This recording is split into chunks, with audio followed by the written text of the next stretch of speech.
Hey guys, so today we're going to go ahead and do a little overview of the Mazda CX50 and additionally also, talk about what it's like to have had over the last 3 or 4 months.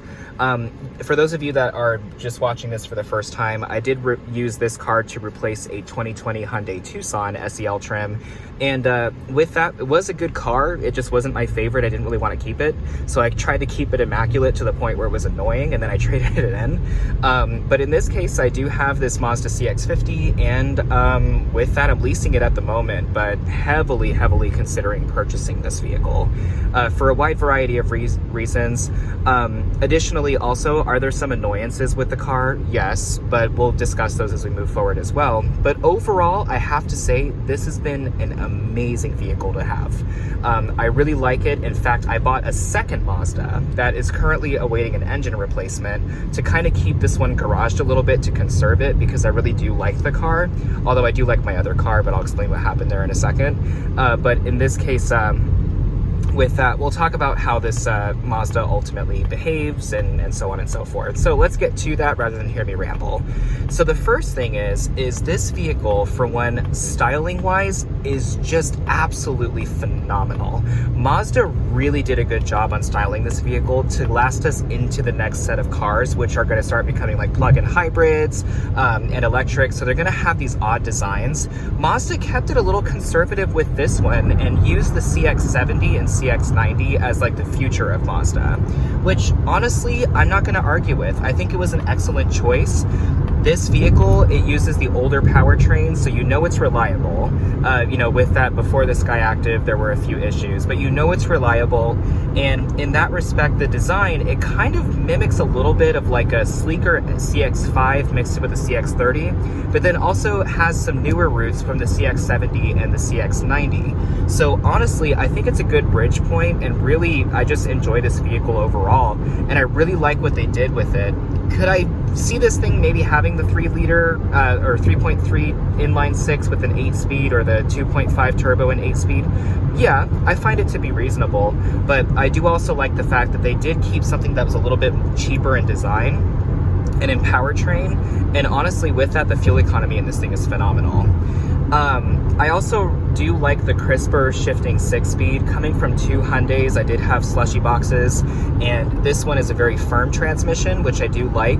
One annoyance I do have with it, however, is that at lower speeds, because it does try to utilize some dual clutch technology with the torque converter mapping, it can actually be a little bit jumpy at times, or in this case, it could kind of fall on its face a little bit when it comes to trying to re-accelerate. So at times it does happen. There's a little bit of a stutter, but it's not something that's like a torque converter shudder to where it's concerning. You just happen to notice it a little bit. In terms of the battle wounds, I'm trying to keep it as best as in good condition as possible. I've already had to touch up like 4 different rock chips in my hood and in my bumper, and it's kind of pissing me off. I also did get the first battle stain in the right sided door over there. There's a little bit of a scratch on the door panel and on the right sided B pillar. Very like mild though. It's not something you'll really notice unless you're looking for it. So in that case, it's not too bad. It's just one of those things where I'm just being picky. But overall, comfortable interior. It's going to age quite well as long as you take care of it. I have actually washed this car. I'm having it detailed regularly just because there's so much vinyl in here, but it is very comfortable. There may be some people that tell you the seats are a little stiff. I have not noticed that, but to each their own. Some people do need a little bit of a plushier seat. I, for one, need to be on something a little firmer. Ha ha ha ha, that's what she said. But in that case, that's essentially what we're looking at right now. Interior wise also, it's very simple in here, which is good. It's a simple interior, and that's something honestly that I really do like. A lot of these cars are now starting to look like airplanes inside, so this is something that I do enjoy from this particular vehicle. One thing I'm actually finding annoyance with, however, is some of the leather quality is not too great. This is particularly talking about the steering wheel. The rest of the car actually is holding together quite well, but the steering wheel is starting to wrinkle in various different areas. In fact, Mazda did authorize a replacement of the steering wheel for this car, and I am going to use them on that because I, for one, intend on purchasing this vehicle. I do want the steering wheel to be in good condition. I don't find a reason as to why it shouldn't be. Wrinkling like this should be happening over a longer period of time. It should not be happening this soon. So it's definitely something that I did take up with them, and they are willing to fix it. But overall, guys, I mean, the ride quality is really good. It is a little bit louder than that of my Tucson, I will admit. But I also came from a Honda Accord, literally as my first car, so road noise doesn't bother me too much. In this case, it is a very firm ride. You do feel a lot in the road compared to something that may be a little bit smoother or floaty in nature. But I personally like that.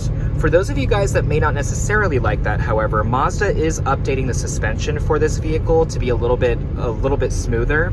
And then additionally, Mazda is also updating the steering to actually be a little bit lighter. Some people have found it to be too heavy.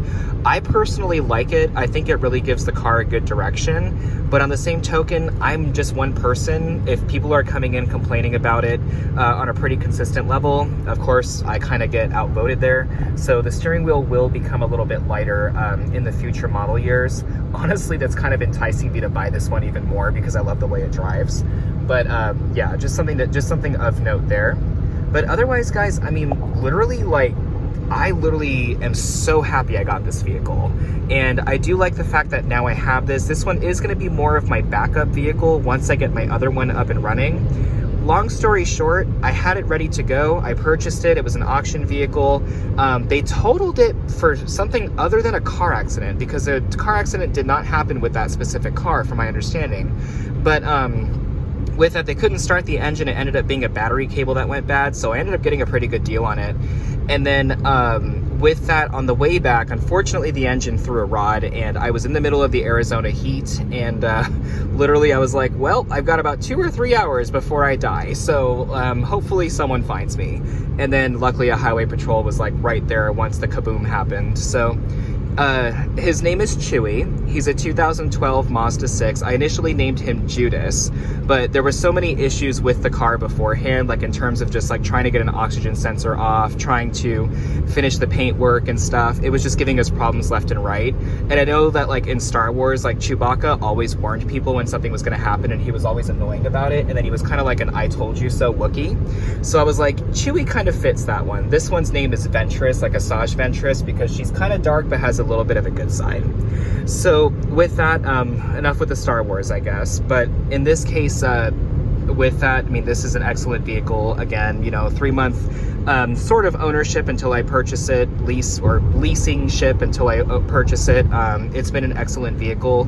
Can I complain about the infotainment system? Yeah, I can. Is it of super big importance to me? No. Honestly, I don't mind that it moves a little slow. I didn't purchase the vehicle for an infotainment system. I did it to listen to music, have Apple CarPlay, and then with that, have good mechanics overall. So this doesn't bother me too much in terms of like, oh, I don't have a touch screen. Oh, the screen is not the size of like 5 iPads put together. Like, if I wanted that, I would have gone with like a Volvo or a Mercedes or something. But in this case, it's not something that I would really need. And honestly, like when I drove the Subaru Outback, because when we were searching for my partner's Subaru Ascent, which we found, but then we were looking at also an Outback, that large screen was actually really obnoxious. I hated it, so I'm kind of glad that it's kind of up here and kind of tucked in. And honestly, I don't really use it much because I'm just driving and paying attention to the road. So that's that. But otherwise, it doesn't bother me whatsoever. Sometimes, yeah, like I'm like, oh god, I wish it was touchscreen, but it's not literally the end of the world.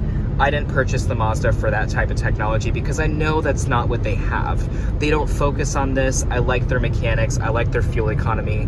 And honestly, their reliability has gotten way better now that they've broken away from Ford. So, and their styling is just amazing. So that's that.